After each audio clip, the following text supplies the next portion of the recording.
Life is this.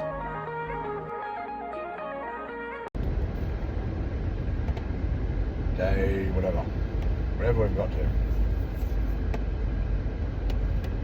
So, obviously missed a few days over the weekend, like usual. Sort of did a great deal on this weekend.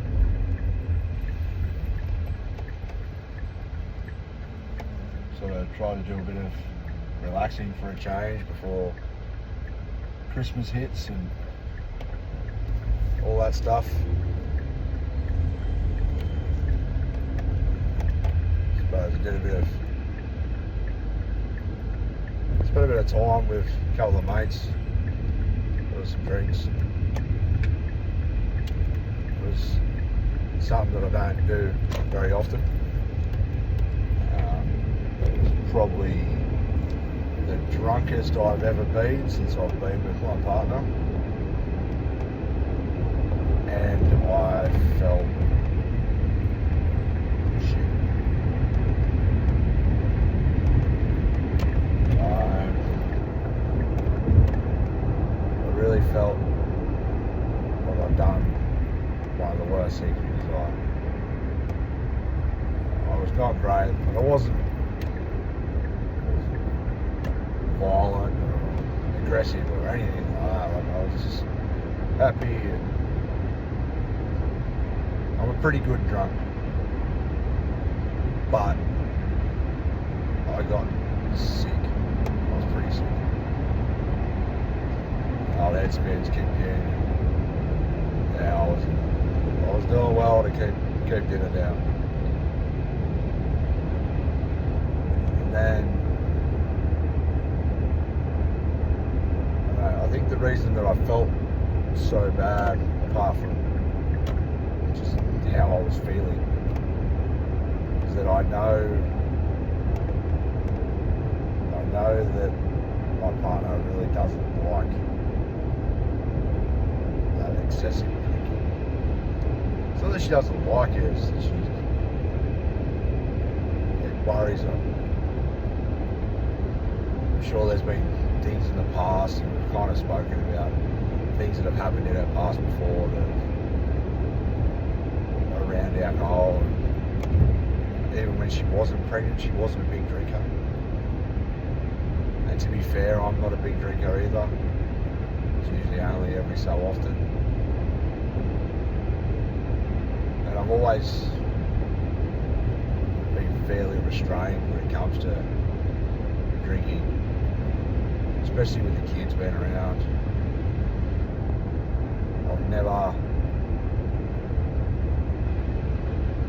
I've always been able to put the kids to bed. And as drunk as I was over the weekend, it was a struggle, but I still managed to carry two older children inside and put them to bed. Because that's what you got to do as a parent. If you want to be able to drink, have a good time that way, like obviously you don't need alcohol to have a good time, but if that's something that you want to do and you're a parent, you've got to still be able to be that parent no matter what.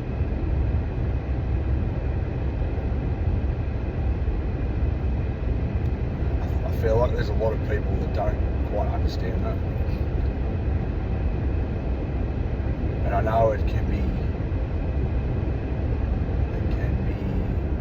common for dads and men to obviously drink a lot more than their partners, especially if the woman's breastfeeding or she's pregnant. There's a big gap there where she's not going to be drinking alcohol. And so I've seen it too many times where it's like, oh, you know, this is pregnant, I'll drink enough for both of us.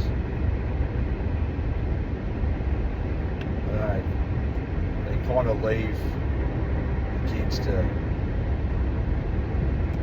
just be looked after by their mum. And it can cause a bit of friction between partners, I think.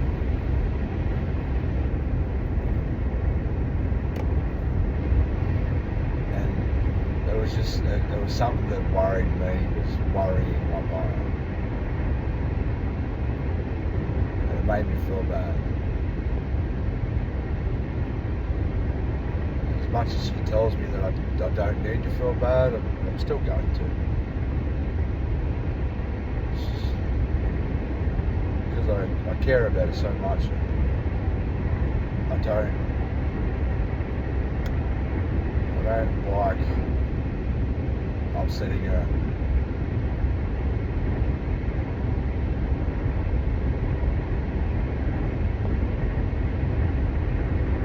She was able to tell me that she was just worried. Understandable.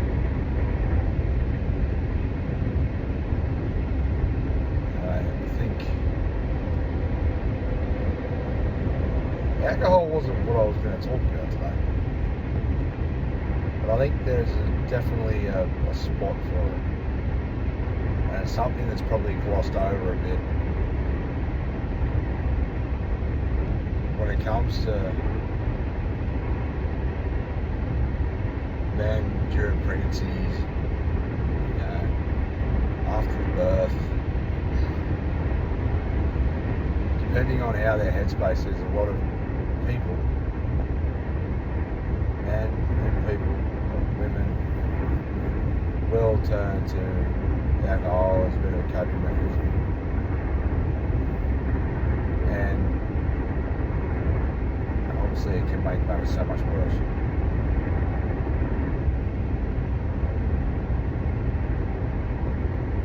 I think it's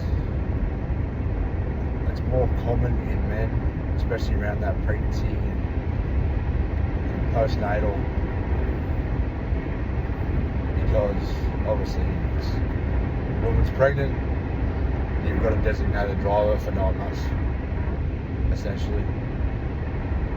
The woman's then breastfeeding, and you've essentially got a deso for 2-3 years. That's if they're exclusively breastfeeding, and they don't want to worry about discarding so much. So it becomes easier for men to go, oh, well, I'll just have some beers, go out for dinner, have some beers. Obviously you've got all the head noise going on, and stressing about, especially if it's your first child, about becoming a father.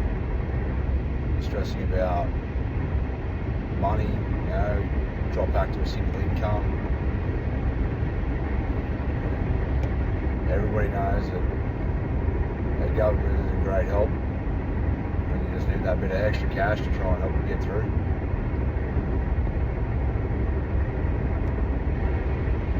But that's obviously in every circumstance, like alcohol is not the answer. You don't want to have that as a way to cope with stress.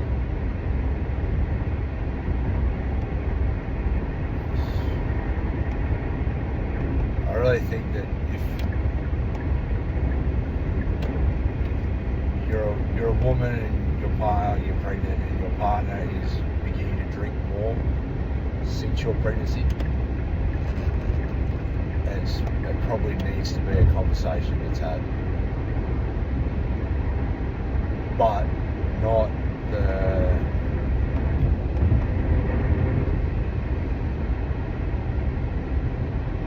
way that you communicate it. It needs to be different to the way that you would communicate to one of your female friends.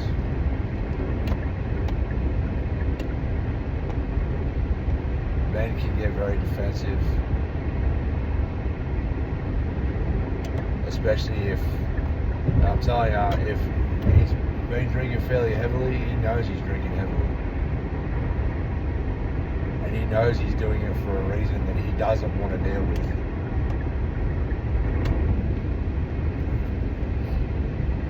way that you need to communicate with your partner is not in the nagging sort of a way, which I know that women are going to say, I don't nag my partner.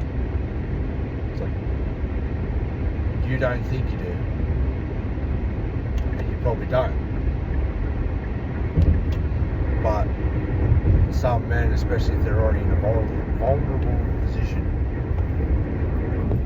they're going to take that as a nagging.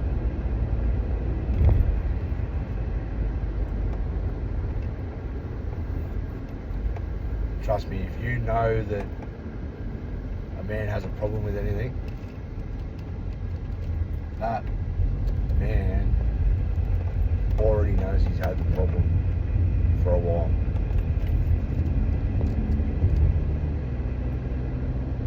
And you're probably not saying anything that he hasn't said to himself more than once.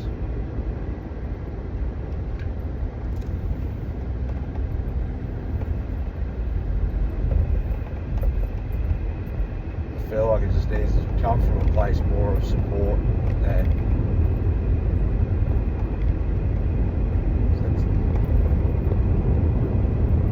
more of support. You should always communicate more from a place of support than anger, maybe, or chastisement.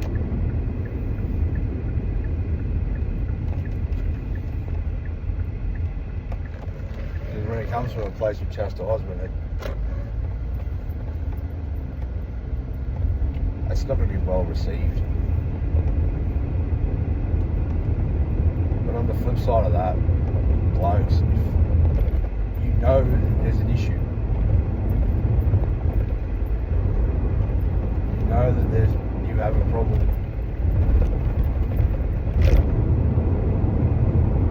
and this goes for anything, like, if your partner hasn't said something to you from that right place, from a place of support, you should be able to take that on board.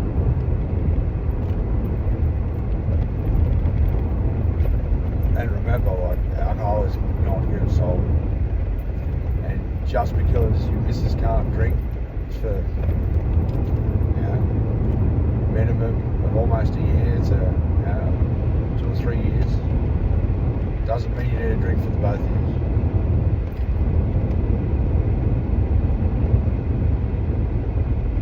Especially if you're drinking to mask or deal with some stresses,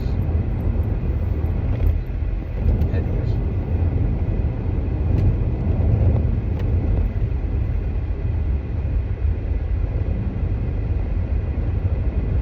That goes for any substance abuse.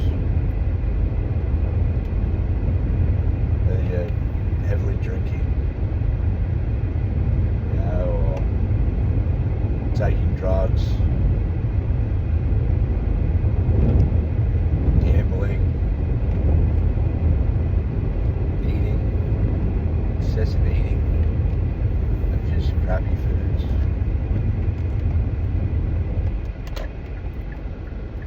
Like, you should be able to have that conversation with either partner.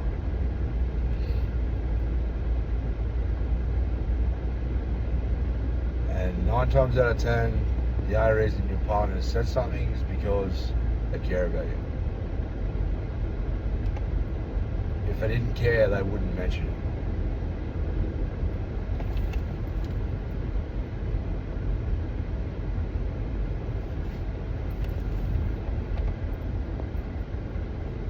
So I guess today's subject has sort of become more about alcohol, but just remember too that your kids see that.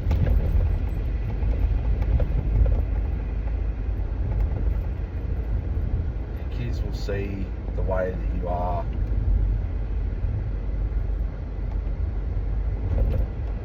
You know, for some people, when they're not drinking, they can be sort of, especially men, I suppose, they can be very, man, I don't show feeling, I'm tough. With that stress going on, you don't laugh as much. Sink a few beers and all of a sudden the kids go, oh, Dad's laughing. Dad's having an awesome time. He's, dancing in the kitchen with Mum. The only time I see him do that's when he's got one of those special drinks or those adult drinks in his hand.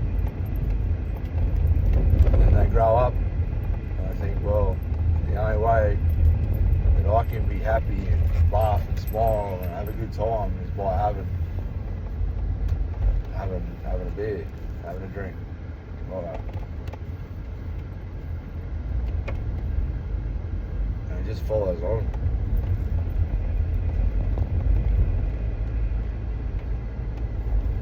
Or you can become aggressive. You really don't want that.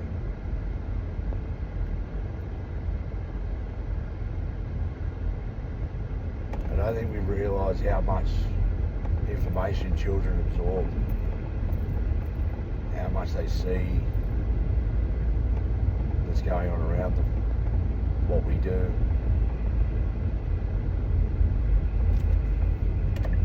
They don't realise how much it can affect them and the way that they think.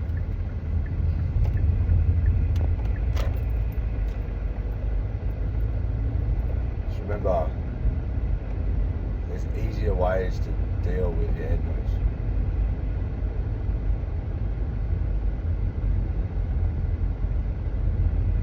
Don't make alcohol.